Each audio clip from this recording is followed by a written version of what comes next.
নমস্কাৰ, মই আপিল ৰহমানৰ স্বাগতম জনাইছোঁ এই ইউটিউব চেনেললৈ।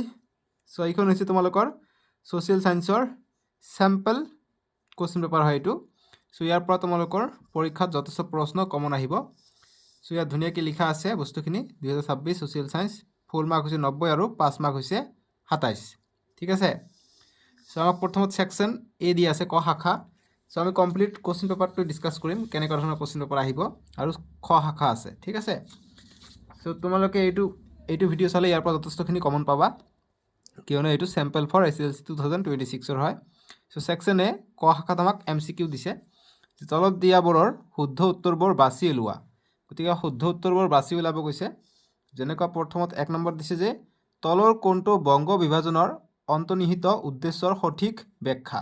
চ' কোনটো বংগ বিভাজনৰ অন্তৰ্নিহিত উদ্দেশ্যৰ সঠিক ব্যাখ্যা। এই দিছে যে ঐক্যবদ্ধ বংগ শক্তিক ভাঙি চিঙি চুৰমাৰ কৰা। বি নম্বৰ দিছে যে ভাৰতীয়সকলৰ মনত উদ্যোগৰ সৃষ্টি কৰা। চি দিছে প্ৰশাসন ব্যৱস্থাক সুচাৰুৰূপে চলোৱা। ডি দিছে হিন্দু মুছলমানৰ মাজত একতাৰ সৃষ্টি কৰা। চ' বংগ বিভাজনৰ মূল অৰ্থনীতিৰ কাৰণ আছিল কি, যে ঐক্যবদ্ধ বংগ শক্তিক ভাঙি চিঙি চুৰমাৰ কৰা। ঠিক আছে, গতিকে এই নম্বৰটো হ'ব ইয়াৰ কাৰণে উত্তৰটো। বুজি পাইছানে? চ' এনেকুৱা ধৰণৰ MCQ কিন্তু তোমালোকে পৰীক্ষাত পাবা। নেক্সট 2 নম্বৰ প্ৰশ্ন দিছে যে কোনজন ব্ৰিটিছ ভাইচৰয়ৰ শাসনকালত বংগ বিভাজন সংঘটিত হৈছিল। এ দি আছে লৰ্ড কাৰ্জন, বি দি আছে লৰ্ড উইলিয়াম বেটিংক, চি দি আছে ৰবাৰ্ট ক্লাইভ, ডি দি আছে লৰ্ড বাৰেন হেষ্টিংছ। চ' কোনটো হ'ব? লৰ্ড কাৰ্জনৰ দিনত যি বংগ বিভাজন সংঘটিত হৈছিল। ঠিক আছে, গতিকে লৰ্ড কাৰ্জন হ'ব উত্তৰটো। বুজি পাইছা? এই হ'ব উত্তৰ। তাৰপিছত নেক্সট দি আছে আমাক 3 নম্বৰ MCQটো যে এলাহাবাদ সন্ধি কাৰ কাৰ মাজত স্বাক্ষৰিত হৈছিল। এ দি আছে শাহ আলম আৰু লৰ্ড কাৰ্জনৰ মাজত, বি দিছে বাহাদুৰ শ্বাহ আৰু লৰ্ড কাৰ্জনৰ মাজত, চি দিছে শাহ আলম আৰু ৰবাৰ্ট ক্লাইভৰ মাজত, আৰু ডি দিছে বাহাদুৰ শ্বাহ আৰু ৰবাৰ্ট ক্লাইভৰ মাজত। চ' গতিকে যি এলাহাবাদ সন্ধি কাৰ কাৰ মাজত হৈছিলে, শ্বাহ আলম আৰু ৰবাৰ্ট ক্লাইভৰ মাজত হৈছিলে। গতিকে উত্তৰটো হ'ব আমাৰ চি নম্বৰটো। ঠিক আছে। তাৰপিছত 4 নম্বৰটো দিছে আমাক যে ৰাওলাট আইন প্ৰণয়ন কৰা হৈছিল। গতিকে কেতিয়া ৰাওলাট আইন প্ৰণয়ন কৰা হৈছিলে? 1916 চনত নে 1917 চনত নে 1918 চনত নে 1919 চনত? চ' 1919 চনত ৰাওলাট আইন প্ৰণয়ন কৰা হৈছিল। গতিকে ডি হ'ব উত্তৰটো। ঠিক আছে, গতিকে উত্তৰটো হ'ব ডি। বুজি পালানে? 5 নম্বৰ MCQটো দিছে যে 1861 চনৰ জয়ন্তীয়া বিদ্ৰোহৰ নেতৃত্ব দিছিল কোনে দিছিলে? এ দিছে টকেন্দ্ৰজিতে, বি দিছে সম্বোধন কছাৰীয়ে, চি দিছে উকিয়াং নংবাহে, আৰু ডি দিছে পিয়লি ফুকনে। চ' 1861 চনৰ যি জয়ন্তীয়া বিদ্ৰোহ হৈছিল সেইটো নেতৃত্ব দিছিলে উকিয়াং নংবাহে। চ' গতিকে এনচাৰটো হ'ব চি নম্বৰটো। ঠিক আছে। চ' নেক্সট প্ৰশ্নলৈ আগবাঢ়োঁ। নেক্সট প্ৰশ্নটো আমাক দিছে যে উত্তৰ পূব ভাৰতৰ আটাইতকৈ পুৰণি আৰু প্ৰথমখন ৰাজহুৱা বিশ্ববিদ্যালয় হ'ল। চ' গতিকে উত্তৰ পূব ভাৰতৰ আটাইতকৈ পুৰণি আৰু প্ৰথমখন ৰাজহুৱা বিশ্ববিদ্যালয় কোনখন? ডিব্ৰুগড় বিশ্ববিদ্যালয় নে অসম বিশ্ববিদ্যালয় নে গুৱাহাটী বিশ্ববিদ্যালয় নে ডি তেজপুৰ বিশ্ববিদ্যালয়? চ' গতিকে এইটো নিশ্চয়কৈ তোমালোকে এনচাৰ জানা। এইটো হ'ব চি, গুৱাহাটী বিশ্ববিদ্যালয় আছিলে আটাইতকৈ পুৰণি আৰু প্ৰথমখন ৰাজহুৱা বিশ্ববিদ্যালয় উত্তৰ পূব ভাৰতৰ। ঠিক আছে, গতিকে এনচাৰটো হ'ব চি। তাৰপিছত নেক্সট প্ৰশ্ন দিছে আমাক। নেক্সট প্ৰশ্নটো দিছে তোমালোকে চোৱা যে এইটো এটা ইম্পৰ্টেণ্ট প্ৰশ্ন যে তামিলনাডুৰ চৰকাৰী স্বীকৃতিপ্ৰাপ্ত ধ্ৰুপদী নৃত্যবিধ হ'ল। চ' কোনটো? কথাকলি নে কথক নে কুচিপুড়ি নে ভাৰত নাট্যম? চ' তামিলনাডুৰটো হৈছে ভাৰত নাট্যম আমি জানো। গতিকে ডি হ'ব ইয়াৰ কাৰণে শুদ্ধ উত্তৰটো। ঠিক আছে। 8 নম্বৰ প্ৰশ্ন দিছে যে তলৰ কোনটো প্ৰাথমিক বৃত্তি নহয়? গতিকে কোনটো প্ৰাথমিক বৃত্তি নহয়? গতিকে মাছ ধৰাটো প্ৰাথমিক বৃত্তি, বনজ সম্পদ আহৰণ এইটোও প্ৰাথমিক বৃত্তি, শিল্প উৎপাদন প্ৰক্ৰিয়া, আৰু দি দিছে কৃষিকৰ্ম প্ৰাথমিক বৃত্তি হয়। গতিকে শিল্প উৎপাদন প্ৰক্ৰিয়াটো নহয় প্ৰথম প্ৰাথমিক বৃত্তি। গতিকে চি হ'ব উত্তৰটো। ঠিক আছে। চ' এনেকৈ আমাক এনচাৰখিনি কৰিব লাগিব। নেক্সট প্ৰশ্ন দি আছে আমাক যে তলত দিয়াবোৰ মিলোৱা আৰু অশুদ্ধ উত্তৰটো বাছি ওলোৱা। গতিকে মিলাই অশুদ্ধ উত্তৰটো আমাক বাছি ওলাব কৈছে। মানে কেনেকৈ কথা, ইয়াতো মিলাব দিয়া নাই। একচুৱেলি হ'ব যে তলত দিয়াবোৰৰ অশুদ্ধ উত্তৰটো বাছি ওলোৱা। ঠিক আছে, মিলোৱা কথাটো নহ'ব, অশুদ্ধ উত্তৰটো মিলিব লাগিব। যেনেকৈ কথাকলিটো দিছে কেৰেলাৰ লগত, ভাৰত নাট্যম দিছে গতিকে দক্ষিণ ভাৰত, কথক দিছে উত্তৰ ভাৰত, এইটো ঠিকে আছে। কুচিপুড়ি এইটো হৈছে অন্ধ্ৰপ্ৰদেশ, গতিকে অশুদ্ধটো ওলাব কৈছে। গতিকে ভাৰত নাট্যমটো হৈছে কি তামিলনাডুৰ, কিন্তু ইয়াত দিছে দক্ষিণ ভাৰত, গতিকে এইটো ভুল হৈ যাব। ঠিক আছে, গতিকে বি নম্বৰটো হ'ব অশুদ্ধ। বুজি পাইছেনে? নেক্সট আমাক 10 নম্বৰ প্ৰশ্নটো দিছে MCQ যে তলত উল্লেখ কৰা বৈশিষ্ট্যসমূহৰ পৰা মহাসাগৰখন চিনাক্ত কৰা। গতিকে মহাসাগৰখন আমাক চিনাক্ত কৰিব দিছে। ঠিক আছে, এইটো এটা ইম্পৰ্টেণ্ট প্ৰশ্ন। গতিকে মহাসাগৰ কোনটো হয়? ইয়াত আমাক মহাসাগৰৰ বৈশিষ্ট্য দিছে যে এই মহাসাগৰখনে পৃথিৱীৰ প্ৰায় 1/3 ঠাই আগুৰি আছে। 2 নম্বৰ বৈশিষ্ট্য দিছে যে এই মহাসাগৰখনৰ গড় গভীৰতা প্ৰায় 5000 মিটাৰ। 3 নম্বৰ বৈশিষ্ট্য দিছে যে সামুদ্ৰিক খাতসমূহৰ ভিতৰত গভীৰতম মেৰিয়ানা খাতকে ধৰি এলিউচিয়ান, কিউবাইল, ফিলিপাইন, টংগা, পেৰুচিলি আদি খাত বিশেষভাৱে উল্লেখযোগ্য। এতিয়া আমাক অপশ্যন দিছে ABCD, যে ভাৰত মহাসাগৰ নে প্ৰশান্ত মহাসাগৰ নে আটলান্টিক মহাসাগৰ নে উত্তৰ মহাসাগৰ। চ' এইবিলাক যিটো বৈশিষ্ট্য এইটো নিশ্চয়কৈ প্ৰশান্ত মহাসাগৰৰ বৈশিষ্ট্য, গতিকে বি হ'ব উত্তৰটো। ঠিক আছে, তাৰপিছত 11 নম্বৰ আমাক দিছে যে তলৰ কোনটো জোৰ শুদ্ধভাৱে মিলি আছে। গতিকে কোনটো শুদ্ধভাৱে মিলি আছে? এ দিছে দক্ষিণ আমেৰিকা, এইটো চাহাৰা ভূমি, গতিকে কোনটো শুদ্ধভাৱে? গতিকে এইটো নহয়। আটলান্টিক মহাসাগৰ মেৰিয়ানা খাত, এইটোত নাই। আটলান্টিক মহাসাগৰ মেৰিয়ানা খাত আছে প্ৰশান্ত মহাসাগৰত। এছিয়া বেৰিং প্ৰণালী, গতিকে এছিয়া বেৰিং প্ৰণালী নহয়। উত্তৰ আমেৰিকা ডথ ভেলী, গতিকে ঠিক আছে। উত্তৰ আমেৰিকা ডথ ভেলী, এইটো ঠিক আছে, এইটো শুদ্ধভাৱে মিলি আছে, ডি হ'ব উত্তৰটো।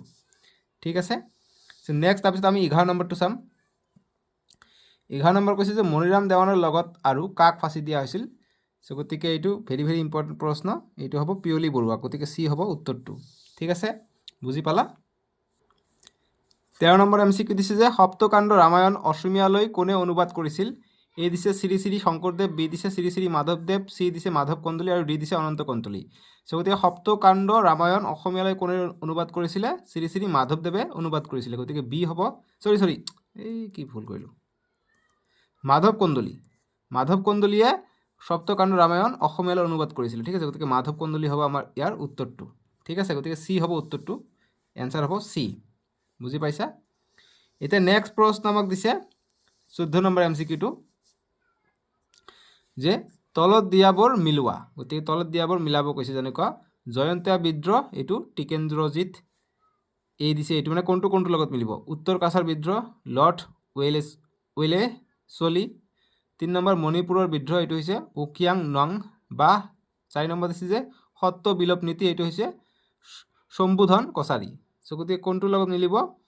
যিটো আমাৰ জয়ন্তীয় বিদ্ৰোহ আছে, জয়ন্তীয় বিদ্ৰোহটো একচুৱেলি উকিয়াং নংবাৰ লগত মিলিব, গতিকে 1টো চিৰ লগত মিলিব। উত্তৰ কাছাৰ বিদ্ৰোহ, গতিকে উত্তৰ কাছাৰ বিদ্ৰোহটো মিলিব আমাৰ শম্ভুধন কছাৰী, গতিকে এইটো মিলিব 4ডিৰ লগত। মণিপুৰৰ বিদ্ৰোহ, গতিকে মণিপুৰৰ বিদ্ৰোহত টিকেন্দ্ৰজিতে অংশ লৈছিলে, গতিকে এইটো হ'ব এ। আৰু গতিকে সত্য বিলোপ নীতি, এইটো হ'ব নিশ্চয়কৈ বি নম্বৰটো। চ' কোনটো মিলে? একৰ চি ইয়াত আছে, গতিকে এইটোৱে হ'ব এনচাৰটো, ডি নম্বৰটো। এনেকুৱা ধৰণৰ MCQ আহিব কিন্তু পৰীক্ষাত।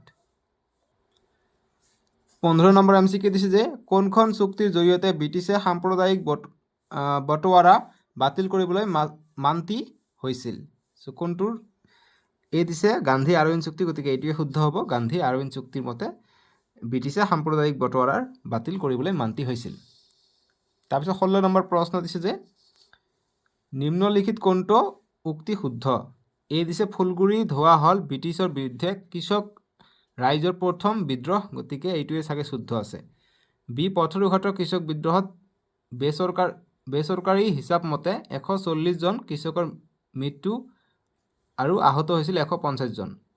চি উকিয়াং নবাক ব্ৰিটিছে জোৱাইহত ফচিকাঠত দিয়ে। ৰঙিয়াৰ কৃষক বিদ্ৰোহ হৈছিল 1895 চনত, গতিকে এইটো শুক্তি নহয়, শুদ্ধ উক্তিটো হ'ব অকল এইটোৱে, ফুলগুৰি ধাৱা হ'ল ব্ৰিটিছ বিৰুদ্ধে কৃষক ৰাইজৰ প্ৰথম বিদ্ৰোহ, এইটো ইম্পৰ্টেণ্ট, এই নম্বৰটো উত্তৰ।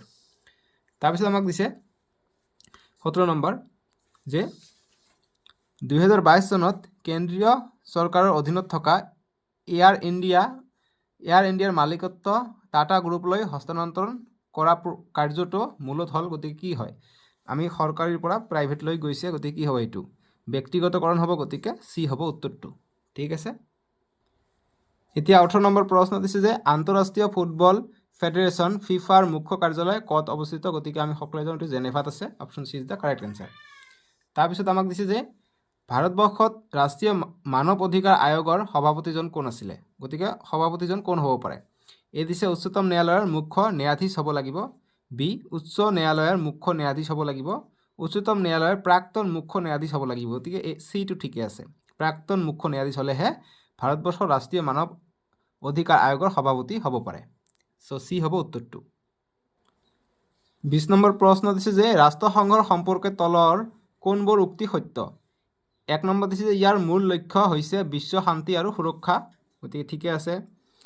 তাৰপিছত 1945 চনৰ 24 অক্টোবৰত আনুষ্ঠানিকভাৱে প্ৰতিষ্ঠা কৰা হৈছিল, গতিকে এইটোও ঠিকে আছে। 3 নম্বৰ কৈছে যে ইয়াৰ সচিবালয় লণ্ডনত অৱস্থিত, এইটো ঠিক আছে। ইয়াৰ সদস্য ৰাষ্ট্ৰ হৈছে 193 জন। এতিয়া আমাক কৈছে যে অপশ্যন এ আৰু 1 আৰু 2 উভয় শুদ্ধ, 1 আৰু 2 উভয় অশুদ্ধ, গতিকে 1 আৰু 2 কথা উল্লেখ আছে, গতিকে নিশ্চয়কৈ 1 আৰু 2 শুদ্ধ, গতিকে 1 আৰু 2 উভয় শুদ্ধ, গতিকে এই নম্বৰ হৈ যাব আমাৰ শুদ্ধটো। ঠিক আছে। তাৰপিছৰ প্ৰশ্ন আমাক দিছে 21 নম্বৰ যে চৰকাৰীয়া আয়োগ গঠনৰ মূল কাৰণ কি? এইটো ভেৰি ভেৰি ইম্পৰ্টেণ্ট এইবাৰৰ কাৰণে। ঠিক আছে, এইবাৰ মানে কালি পৰীক্ষা তোমালোকৰ 13 তাৰিখ, এই 13 তাৰিখৰ ছ'চিয়েল চায়েন্সৰ সমাজ বিজ্ঞানৰ দিনৰ কাৰণে ইম্পৰ্টেণ্ট এইটো প্ৰশ্ন যে চৰকাৰীয়া আয়োগ গঠনৰ মূল কাৰণ কি? এ দিছে অংগৰাজ্যসমূহক স্বতন্ত্ৰতা প্ৰদানৰ দাবী, বি দিছে সাৰ্বভৌমত্ব আৰু অখণ্ডতা ৰক্ষা কৰা, চি দিছে কেন্দ্ৰ আৰু ৰাজ্যৰ সহযোগিতাৰ বাবে, ডি দিছে কেন্দ্ৰ আৰু ৰাজ্যৰ সংঘাত নিৰাময়ৰ বাবে। চ' কোনটো হ'ব? কেন্দ্ৰ আৰু ৰাজ্যৰ সংঘাত নিৰাময়ৰ বাবে আছিলে চৰকাৰীয়া আয়োগটো, গতিকে ডি হ'ব এনচাৰটো। ঠিক আছে।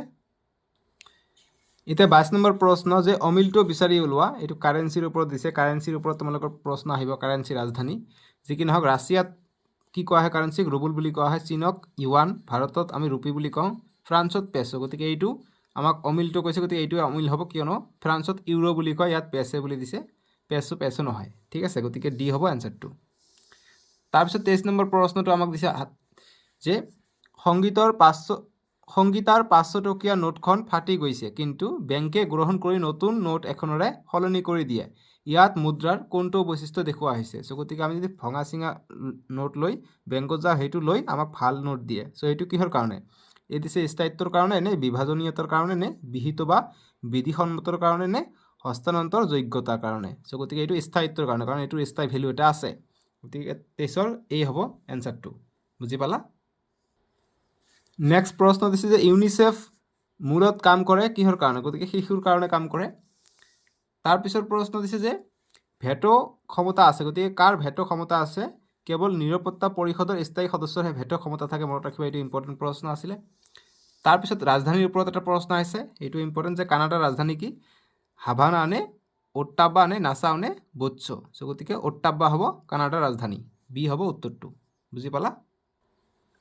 27 নম্বৰ প্ৰশ্ন দিছে যে ভাৰতৰ প্ৰথমটো বেংক কেতিয়া স্থাপন কৰা হৈছিল? গতিকে ভাৰতৰ প্ৰথমটো বেংক স্থাপন কৰা হৈছিলে 1779, গতিকে বি হ'ব ইয়াৰ উত্তৰ। 1779 চনত ভাৰতৰ প্ৰথমটো বেংক স্থাপন কৰা হৈছিলে, গতিকে বি নম্বৰটো হ'ব উত্তৰ। ঠিক আছে। নেক্সট প্ৰশ্ন আমাক দিছে যে এজন অসমীয়া চাহ বিক্ৰেতাই আন এখন দেশলৈ চাহ ৰপ্তানি কৰে আৰু বিদেশী মুদ্ৰাত লাভ অৰ্জন কৰে, তাৰপিছত তেওঁ ভাৰতীয় টকাৰে সৈতে বিনিময় কৰে। এই বৈদেশিক মুদ্ৰা নিয়ন্ত্ৰণত কোনটো প্ৰতিষ্ঠানে ভূমিকা পালন কৰে? চ' এইটো ভেৰি ভেৰি ইম্পৰ্টেণ্ট। চ' এইটো কেন্দ্ৰীয় বেংকে পালন কৰে, গতিকে বাণিজ্যিক বেংক নে সমবায় বেংক নে ভাৰতীয় ৰিজাৰ্ভ বেংক? গতিকে কেন্দ্ৰীয় বেংক, ভাৰতীয় ৰিজাৰ্ভ বেংক, গতিকে ভাৰতীয় ৰিজাৰ্ভ বেংকে হ'ব এনচাৰটো, গতিকে চি হ'ব উত্তৰটো। ঠিক আছে, বুজি পালা নে? এইটো প্ৰশ্ন ইম্পৰ্টেণ্ট আছিলে। নেক্সট প্ৰশ্নটো আমাক দিছে যে মূলধনৰ বহিগমনৰ ফলত সৃষ্টি হোৱা মুদ্ৰা হ'ল, চ' গতিকে মূলধনৰ বহিগমনৰ ফলত কি সৃষ্টি হয়, মানে কি মুদ্ৰা সৃষ্টি হয়? তপত মুদ্ৰা নে সংকুচিত মুদ্ৰা নে কলা মুদ্ৰা নে আদেশী মুদ্ৰা? চ' তপত মুদ্ৰাৰ সৃষ্টি হয়, গতিকে এই হ'ব উত্তৰ। কেনেকুৱা কথা, 28ৰ পৰা 43 আহিছে, ইয়াত কিবা টাইপিং মিষ্টেক হৈছে। ঠিক আছে, এইটো তোমালোকে চাই ল'বা, গতিকে তপত মুদ্ৰা হ'ব। নেক্সট প্ৰশ্ন দিছে যে তলৰ উক্তিবোৰ চোৱা আৰু শুদ্ধ উত্তৰটো বাছি ওলোৱা। গতিকে উক্তি দিছে যে চেক এখন বিহিত মুদ্ৰা, গতিকে চেক বিহিত মুদ্ৰা নহয়, গতিকে এইটো ভুল আছে। 2 নম্বৰ যে এজন ব্যক্তিয়ে চেক গ্ৰহণ নকৰিব পাৰে, গতিকে এইটোও ঠিকে আছে। চ' 1 শুদ্ধ, 1 অশুদ্ধ, 2 অশুদ্ধ, গতিকে এইটো ঠিকে আছে, কাৰণ 1 অশুদ্ধ 2 শুদ্ধ, গতিকে বি হ'ব এনচাৰটো। ঠিক আছে। তাৰপিছত নেক্সট এটা প্ৰশ্ন দিছে ইম্পৰ্টেণ্ট, 45 নম্বৰ যে SIDBIৰ মুখ্য কাৰ্যালয় ক'ত বা মুখ্য কাৰ্যালয় ক'ত মুম্বাই কলিকতা চেন্নাই নে লক্ষ্ণৌ গতিকে লক্ষ্ণৌত হ'ব ডি হ'ব এনচাৰটো ঠিক আছে বুজি পালোঁ চ' এতিয়া আমি খ শাখালৈ যাম আমাক এতিয়া খ শাখা দিছে ঠিক আছে খ শাখা ইম্পৰ্টেণ্ট ছেকশ্যন ইয়াত আমাক 46 নম্বৰ প্ৰশ্ন থাকিব এইটোত দিছে যে স্বদেশী আন্দোলনত ব্যৱহৃত প্ৰতিবাদৰ পদ্ধতিসমূহ ইয়াৰ পূৰ্বে হোৱা 1857 চনৰ ভাৰতীয় বিদ্ৰোহত ব্যৱহাৰ কৰা পদ্ধতিৰ সৈতে তুলনা কৰা ইম্পৰ্টেণ্ট প্ৰশ্ন তাৰপিছত দিছে যে মাটি প্ৰদূষণ বুলিলে কি বুজায় মাটি প্ৰদূষণৰ কাৰণবোৰ চমুকৈ বৰ্ণনা কৰা 48 নম্বৰ দিছে যে মহাদেশীয় বিস্থাপন সূত্ৰ অনুসৰি পৃথিৱীৰ অৱস্থা আদিতে কেনে আছিল বৰ্ণনা কৰা তাৰপিছত দিছে যে এছিয়া মহাদেশৰ প্ৰাকৃতিক বৈশিষ্ট্যসমূহ আলোচনা কৰা ইম্পৰ্টেণ্ট প্ৰশ্ন এইটো ঠিক আছে অসমৰ প্ৰাকৃতিক সম্পদৰ অৱক্ষয়ৰ কাৰণবোৰ বৰ্ণনা কৰা এইটো ইম্পৰ্টেণ্ট অসমলৈ প্ৰাচীন কালৰে পৰা বৰ্তমান সময়লৈকে হোৱা জনপ্ৰব্ৰজনৰ সোঁতবোৰ একাধিক্ৰমে উল্লেখ কৰা গতিকে এইটো চাবা দেই পৰীক্ষাৰ কাৰণে কমন এইটো বা ইম্পৰ্টেণ্ট বুলি ক'ব পাৰি যিকেইটা ডিছকাছ কৰা হ'ল চবেই ইম্পৰ্টেণ্ট তাৰ ভিতৰত আৰু ভেৰি ভেৰি ইম্পৰ্টেণ্ট যেনেকুৱা এইটো ভি মানে আহিবই এইটো নোহোৱাকৈ কুৱেশ্যন হ'বই নোৱাৰে 52 নম্বৰটো যে অসমৰ এখন মানচিত্ৰ অংকন কৰি তলত দিয়াবোৰ বহুৱা এইবিলাক বহাব লাগিব যিকোনো দুটা বা পাঁচটা আহিব পাৰে 5 নম্বৰৰ কাৰণে 2 নম্বৰৰ কাৰণে আহিলে যিকোনো দুটা থাকিব এটা দিছে যে ব্ৰহ্মপুত্ৰ দুয়ো পাৰে সংযোগী এখন দলং অসমৰ এখন পক্ষী অভয়াৰণ্য অসমৰ আটাইতকৈ বেছি জনবহুল মহানগৰ উত্তৰ পূব সীমান্ত ৰেলৱে মুখ্য কাৰ্যালয় আৰু এছিয়াৰ বৃহত্তম চাহ বাগিচা ঠিক আছে তাৰপিছত প্ৰশ্ন দিছে যে ভাৰতৰ সংসদীয় গণতন্ত্ৰ আৰু ইংলেণ্ডৰ সংসদীয় গণতন্ত্ৰ কি ক্ষেত্ৰত পৃথক লিখা তাৰপিছত এটা প্ৰশ্ন যে মুদ্ৰাৰ কোনটো বৈশিষ্ট্য সবাতোকৈ গুৰুত্বপূৰ্ণ আৰু কিয় এইটো এটা ইম্পৰ্টেণ্ট প্ৰশ্ন VVI समझ गए এতিয়া 55 নম্বৰ প্ৰশ্ন দিছে যে ভাৰতৰ সংবিধানৰ প্ৰস্তাৱনাত উল্লেখ থকা ধৰ্মনিৰপেক্ষ গণতান্ত্ৰিক আৰু সমাজবাদী শব্দকেইটাৰ অৰ্থ লিখা ইম্পৰ্টেণ্ট এইটো অলপকৈ লিখিবা 4 নম্বৰৰ কাৰণে আহিব পাৰে ঠিক আছে বা 3 নম্বৰৰ কাৰণে দিব পাৰে তাৰপিছত 56 নম্বৰ প্ৰশ্ন যে ৰাষ্ট্ৰসংঘৰ দুটা নীতি উল্লেখ কৰা 2 নম্বৰৰ কাৰণে যে আঞ্চলিক গ্ৰাম্য বেংকে সম্পাদন কৰা দুটা মূল কাৰ্য লিখা এইটো 2 নম্বৰৰ কাৰণে ইম্পৰ্টেণ্ট মুদ্ৰাৰ দুটা কুফল এইটো 2 নম্বৰৰ কাৰণে VVI মুদ্ৰাৰ কুফল আৰু 59 নম্বৰ যে স্বদেশী আন্দোলনে ভাৰতীয় জাতীয় কংগ্ৰেছৰ চিন্তা আৰু কৰ্মত কেনেধৰণে পৰিৱৰ্তন আনিছিল বিচাৰ কৰা এইটো 5 নম্বৰৰ কাৰণে ইম্পৰ্টেণ্ট বুজি পালানে সো ইমানখিনি আছিলে মই আশা কৰিছোঁ তোমালোকৰ যিখিনি আমি মানে কোশ্চেন এইটো ভিডিঅ' ডিছকাছ কৰিলোঁ আটাইকেইটা পাৰা ঠিক আছে যদি নোৱাৰা এতিয়া তোমালোকে ৰিভিজন কৰি লোৱা বা জানি লোৱা আৰু যদি তোমালোকৰ হাতত সময় থাকে আৰু তোমালোকে কিতাপখন ভালকৈ পঢ়িবা ঠিক আছে তোমালোকৰ কনচেপচুৱেল কিন্তু পৰীক্ষাত প্ৰশ্ন আহিব সো এইকাৰণে ভালকৈ কিতাপখন পঢ়িবা সো আজিলৈকে আহোঁ তোমালোকৰ পৰীক্ষাৰ কাৰণে বেষ্ট অফ লাক দেই তোমালোকে ভালকৈ পৰীক্ষা দিবা